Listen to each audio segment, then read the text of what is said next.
ये सिर्फ पत्थरों की ऊंचाई नहीं है, ये भारत की सबसे पुरानी कहानी है। हिमालय से भी पहले जन्मी, करीब 2.5 से 3 अरब साल पुरानी अरावली पर्वतमाला। आज ये पहाड़ अपने ही अस्तित्व के लिए लड़ रहे हैं और सवाल ये नहीं है कि अरावली बचेगी या नहीं, सवाल ये है क्या हम उसे बचाना चाहते हैं। अरावली पर्वतमाला गुजरात से शुरू होकर राजस्थान, हरियाणा होते हुए दिल्ली तक फैली हुई है। लेकिन अरावली सिर्फ पहाड़ नहीं है, ये भारत का प्राकृतिक सुरक्षा कवच है। ये थार रेगिस्तान को आगे बढ़ने से रोकती है, जमीन के नीचे पानी को संभाल कर रखती है और उत्तर भारत को जीने लायक बनाती है। अगर अरावली ना हो तो दिल्ली एनसीआर आज जैसी नहीं रह पाएगी। अरावली बारिश के पानी को रोकती है और भूजल को रिचार्ज करती है।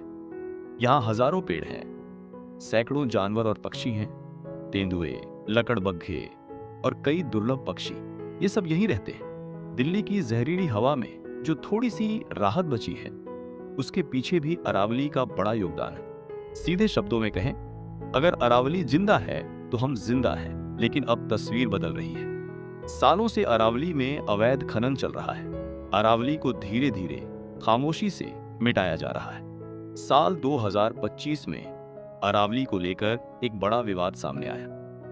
सुप्रीम कोर्ट के एक फैसले में अरावली की नई परिभाषा तय की गई। अब सिर्फ वही पहाड़ियां अरावली मानी जाएंगी जो 100 मीटर से ऊंची है। पर्यावरण विशेषज्ञों का कहना है कि इस फैसले से अरावली का एक बड़ा हिस्सा कानूनी सुरक्षा से बाहर जा सकता है और यही बात लोगों को चिंता में डाल रही है। इसी वजह से राजस्थान, हरियाणा और दिल्ली में लोग सड़कों पर उतरे। सोशल मीडिया पर सेव अरावली तेजी से ट्रेंड करने लगा। आदिवासी समुदाय, पर्यावरण कार्यकर्ता और युवा सबने एक साथ आवाज उठाई। उनका कहना साफ था, अरावली कोई जमीन का टुकड़ा नहीं है, ये हमारी जीवन रेखा है। सरकार का कहना है कि अरावली का बड़ा हिस्सा अब भी सुरक्षित है, खनन पर नियम लागू है और किसी को खुली छूट नहीं दी गई। लेकिन जमीनी हकीकत कुछ और ही बताती है।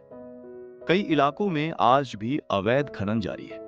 कागजों में सुरक्षा है, लेकिन पहाड़ अब भी कट रहे हैं। अगर अरावली एक दिन खत्म हो गई तो दिल्ली एनसीआर में तापमान और बढ़ेगा, जमीन के नीचे पानी लगभग खत्म हो जाएगा, धूल भरी आंधियां आम हो जाएंगी और वन्य जीवन हमेशा के लिए खो जाएगा। ये सिर्फ पर्यावरण का नुकसान नहीं होगा, ये मानव जीवन का संकट होगा।